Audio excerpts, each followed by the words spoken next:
So, dear students, today I am just going to start revision of a topic: how do substances move through plasma membrane.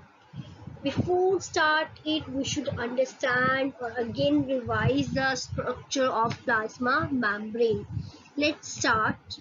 In this video today, just discuss about three techniques like passive transport, active transport, bulk transport. How these methods, how by using these methods, we just pass the substances across plasma membrane. Dear students, if we are given this image and asked what exactly this is, I am sure your answer will be a cell. Now to study this, we need to study every component present within, not only within, we even need to study the covering this, that is this part in detail. Can you tell me what exactly is this? That's right, it is called plasma membrane. In our previous video, we have learned that cell membrane is selective permeable membrane because it allows certain substance to move in and out of cell. Any cases, what is plasma membrane made up of? Plasma membrane is made up of lipids and proteins and also have some carbohydrate chain. There are two things that freely move in and out of cell. These include gaseous and water. Do you think these molecules need energy for traveling across the membrane? Let us take example to understand what exactly happened in this case. Now we have to just understand the structure of plasma membrane. Imagine a water balloon. Prick it with a needle and the water would burst out everywhere. No more water balloon. Now imagine a new water balloon in a bathtub full of water. What if the balloon itself was porous and could choose when water could flow in and out of balloon? That's sort of like what a plasma membrane is to a cell. Plasma membrane is a boundary between cell and its environment. It regulates what enter and exit the cell. Cell must maintain an appropriate amount of molecule to function inside them. They must also have a way to keep things out or to allow things to enter. This is the job of plasma membrane. Plasma membrane is like the guard at a community.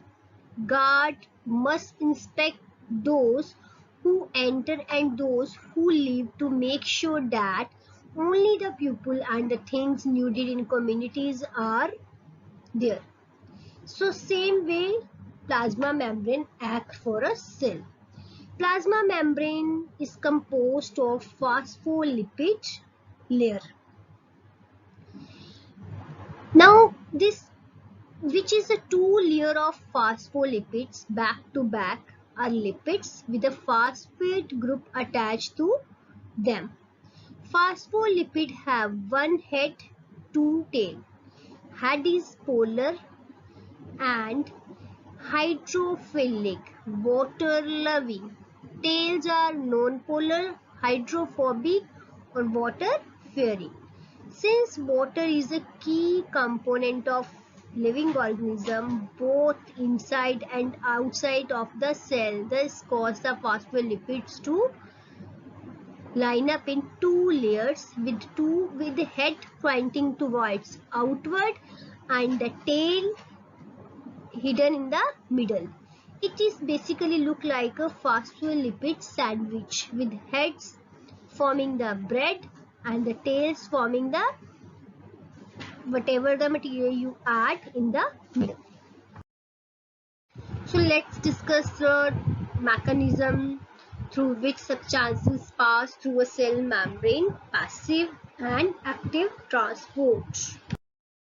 So there are different methods by which substances pass through a membrane.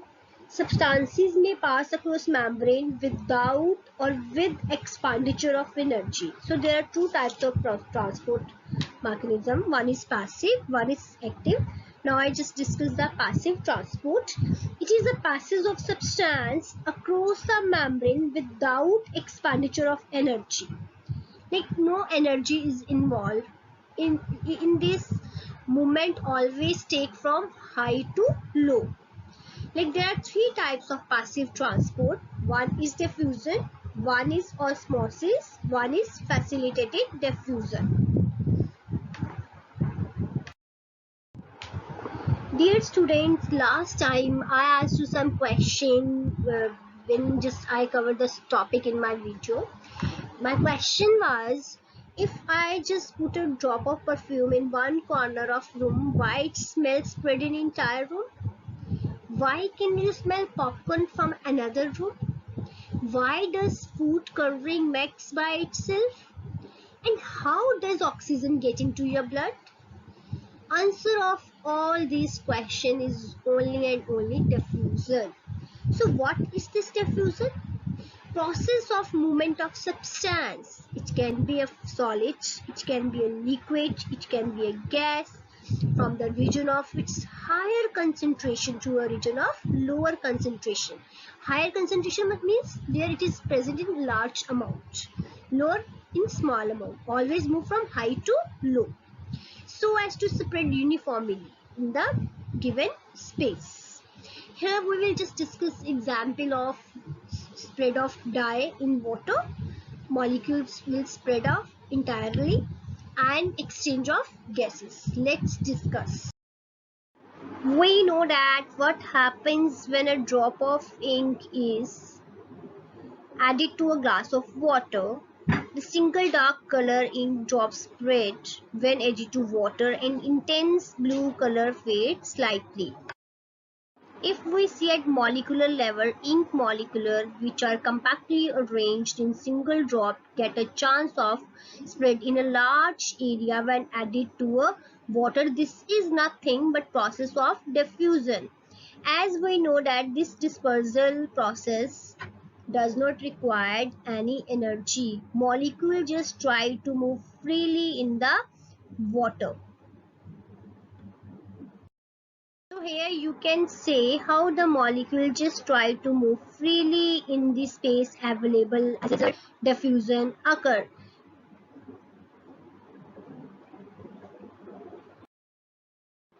Take carbon dioxide for example. When cell undergoes cellular respiration, means oxidation of food, lot of carbon dioxide accumulated in the cell. On the other hand, there is very little carbon dioxide present outside the cell.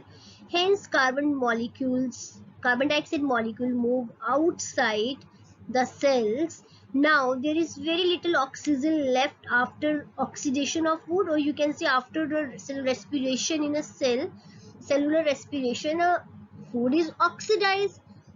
Like when we just eat food, it get oxidized in our body, then it releases what? Carbon dioxide, water and energy. When food is get oxidized, oxygen is used up, now its concentration is less and carbon dioxide concentration is more. So oxygen from outside cell move in through plasma membrane to balance the lost oxygen. This means carbon dioxide move out, oxygen move in. Both the gases move from their area of higher concentration to area of lower concentration. And the diffusion process does not require any kind of energy. So it is one of the process by which transportation of several substances is carried across membrane without expenditure of energy. Plasma membrane is always selective permeable because it allows only certain substance to pass through them. Certain substance pass through membrane, or you can say small substances only with the help of diffusion. But large molecules, large ions cannot get through the lipid bilayer. So we have to follow the another techniques apart from the diffusion. Dear students, so I also told you that when the molecule is too big or have a charge, cannot go through membrane with the help of diffusion only. So there is another category, that is facilitated diffusion. In this, movement of substance from membrane occur with the help of channel proteins or carrier proteins. There are two types of channel proteins. One is open channel, one is gated channel. Open channel just create a pore in the membrane and helps entry and exit of substance.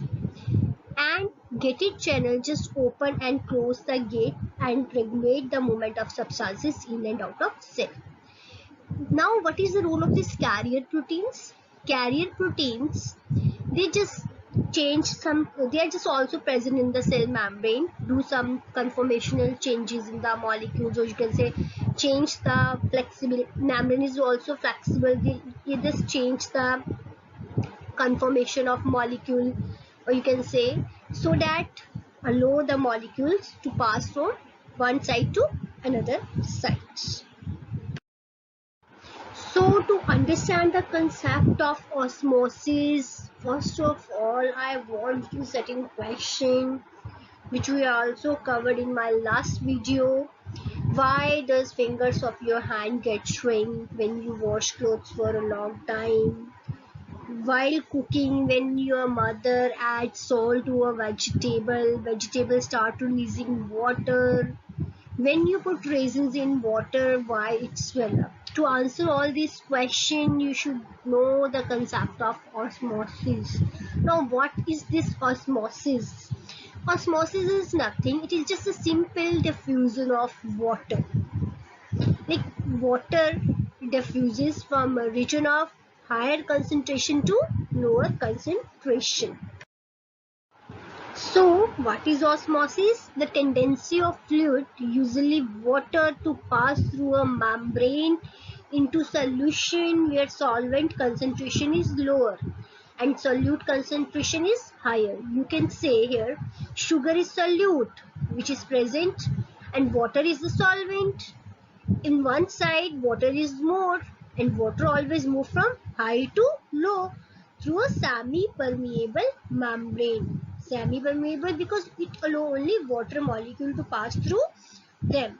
Here you can just take example of when we just put the water in a soil, or you can say roots. Movement of water take place from roots to all parts of plant. It is a very good example of osmosis. So to osmosis occur, we need at least two conditions. One is the membrane should be semi-permeable so that it can just allow only water molecule to pass through them, and difference in the concentration. Difference in concentration means one side more solute is there, one side more solvent is there. Solvent means water or solute means salt or sugar. I hope you know about solute and solvent, but still I want to revise again it. A solution is a liquid with another substances dissolving it, like salt, water, sugar, water. If in water sugar is dissolved, this is also a solution. Now what is solute? It is a stuff that is dissolved in a solution. You can say sugar is dissolved in a water. Example, salt and sugar is in water. So here we have to just trace the movement of water, not the solute. It is just only to understand. So solution is solute plus solvent. To understand the osmosis, we need to understand these three terms. There are three kinds of solution in osmosis: hypertonic, hypertonic, isotonic.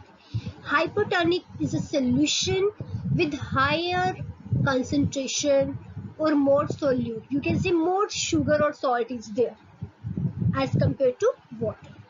Hypotonic solution is a solution with low concentration of solute, or you can say more water is there but less salt or sugar is there.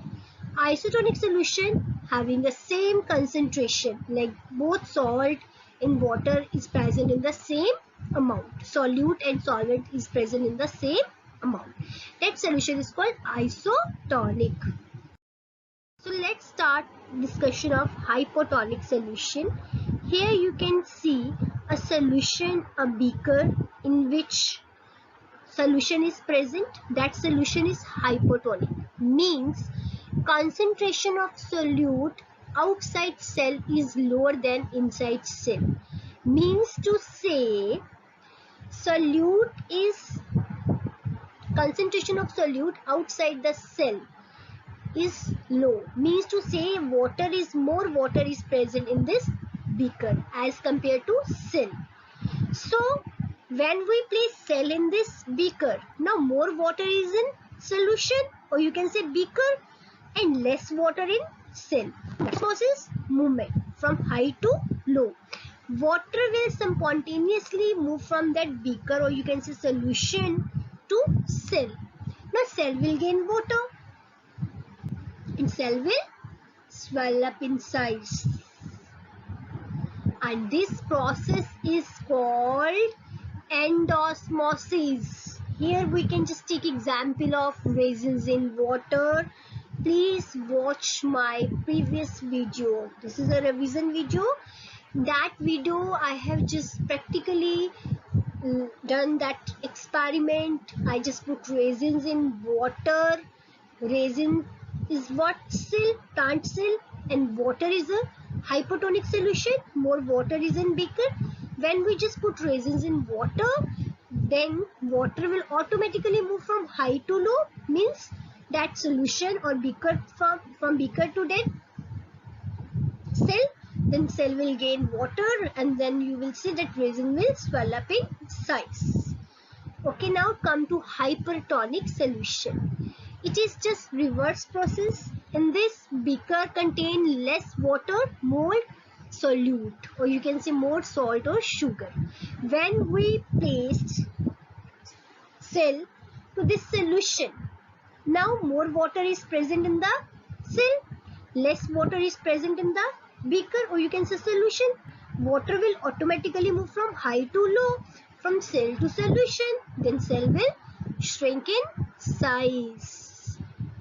So this process is called exosmosis. So when you put raisins in water contain more solute, contain more salt or sugar, then raisins will shrink in size. From this concept you will be able to give answer of that question, why does fingers of your hand get shrink when you wash clothes for a long time? Yes, anyone please give me answer of this question. And this is one of the most important hot question, like why does fingers of your hand get shrink when you wash clothes for a long time? Yes, that solution is what? Detergent. That solution is hypertonic. When your fingers come in contact with solution, that fingers start releasing water because more water is present in the cell. That solution is what? Hypertonic, because detergent, more salt is there. So in this way they start releasing water that gets shrink in size. Next, come to isotonic solution. This is a third type of solution in isotonic, where the solution has the same amount of stuff and water as the cell. When we just put a cell in that water, there is no net movement, no loss, no gain, because equal amount of content is present in both. This solution is called isotonic. How does osmosis differ from diffusion? Both are the processes that equalize the concentration of two solutions, but they are different in their nature and process. Diffusion involves solute and solvent particles to move from a region of higher concentration to lower concentration.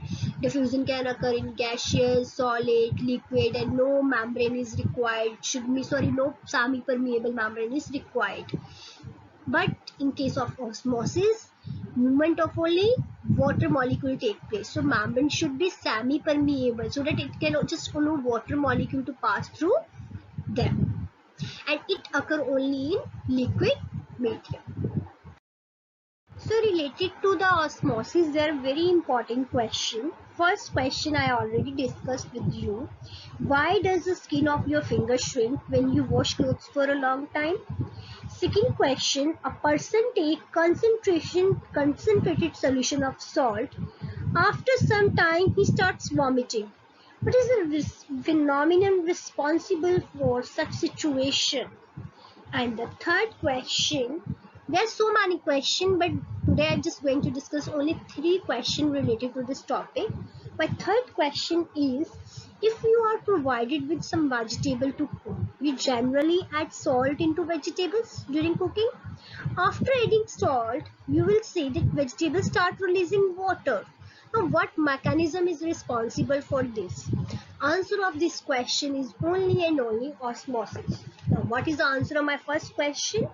The skin of our fingers shrink during clothes washing for a long time. It is only and only due to exosmosis. A hypertonic solution is prepared by water and soap, or you can say detergent, to concentration of our finger cells. It carry out flow of water from skin, result in shrinkage of our skin over our fingers.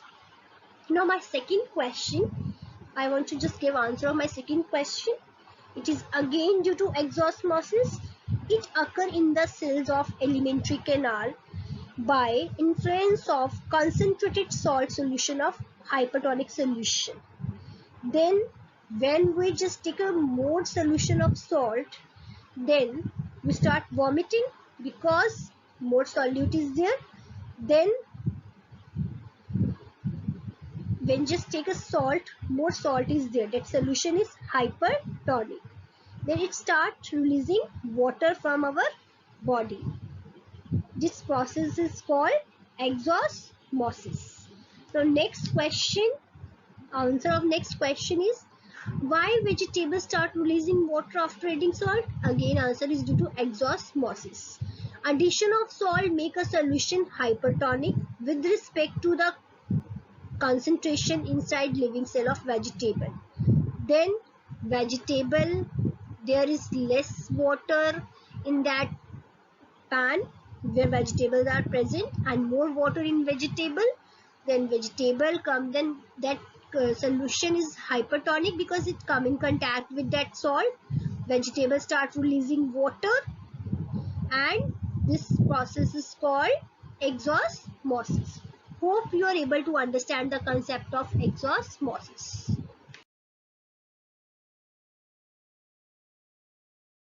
Students, now let's discuss osmosis in animal cell. Like when normal RBCs are placed in different kind of solution, what will be the effect of osmosis? You can say a solution where RBC and external solution are at the same concentration. So in water entering RBC, water leaving, no change because nothing will move. So this kind of solution is called isotonic solution. Next solution, when we will just place RBC in a very concentrated sugar solution, it means this solution is what? Hypertonic, in which more solute is there, less water is there. When we will just place this RBC in this solution, of course, water will always move from high to low. In this, RBCs are dilute compared to external solution and RBC start losing water. Then it will shrink in size, and this process is called exosmosis.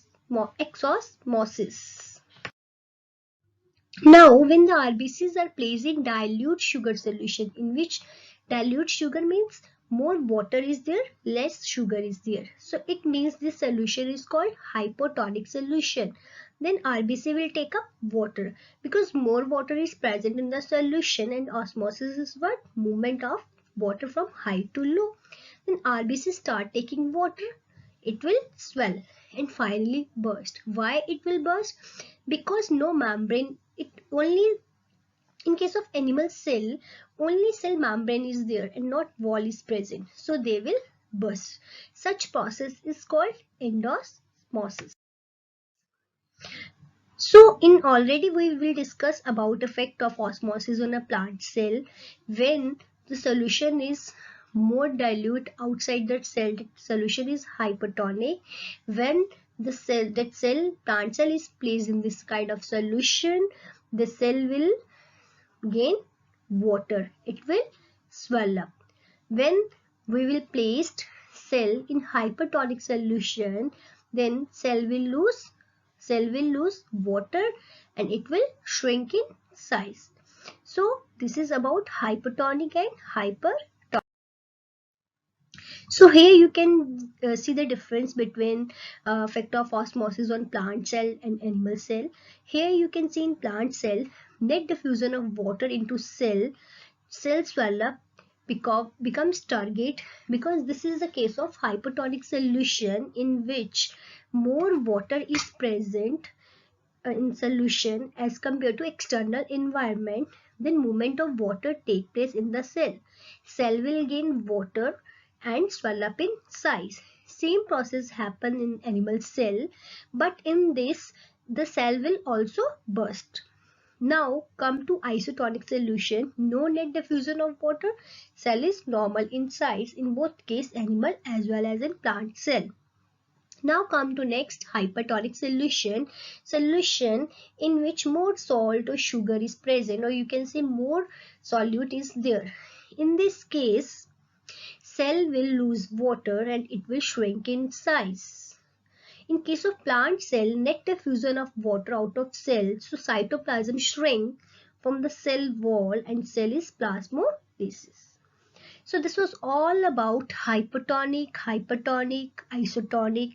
I hope you all are able to understand this concept. So how does the water get into the plants? This is a major application of osmosis. See, when we just put a water into the soil or in roots, water is absorbed through root hair cell by osmosis. In osmosis, water moves from a region of higher water concentration of region to lower concentration, means movement of water take place from roots to all the parts of plants. Why they absorb root hair absorb water? Because root hair cells has a large surface area and they have a thin wall, so that they can easily uptake water from a soil. So this is one of the major application of osmosis. Hope you all are able to understand osmosis, different kind of solution in applications of osmosis. Now please watch a small video. Now come to a next process, active transport. Okay students, tell me one thing. How do we transport water from a lower height to higher height? Exactly, we need a pump, because this does not happen on its own. A force or some energy is required to pull the water upward. Similarly, in cells, some molecules have to be carried inside or moved outside the cell. This requires energy to be spent. The energy used in the form of ATP molecules. This is called active transport. Active transport requires expenditure of energy.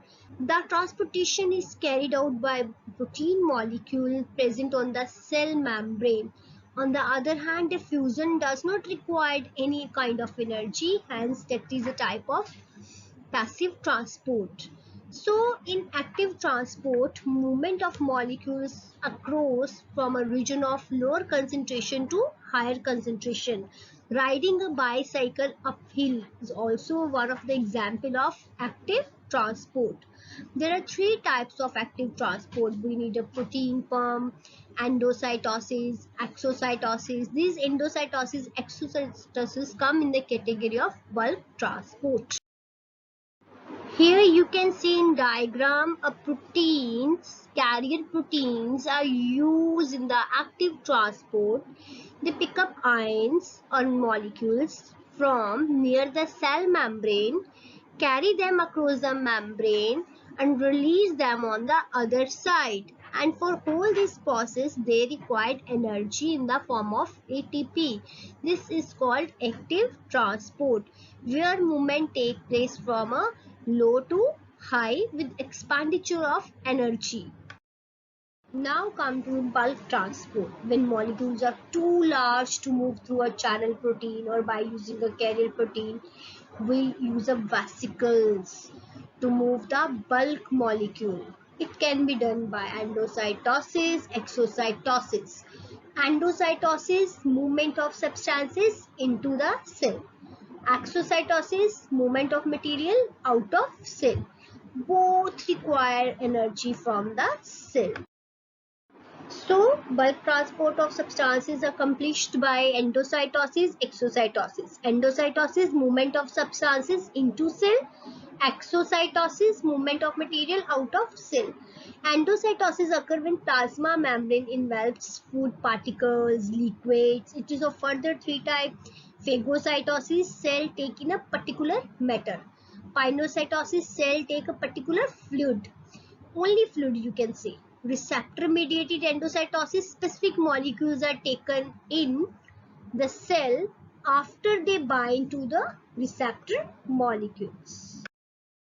So dear students, here we discuss all the methods of transport. First is diffusion. It is a passive. We can just pass a small molecule. Osmosis, it is also passive transport, only water molecule can pass through them. Facilitated transport, diffusion. Passive transport, sodium, potassium, calcium, glucose can pass through them.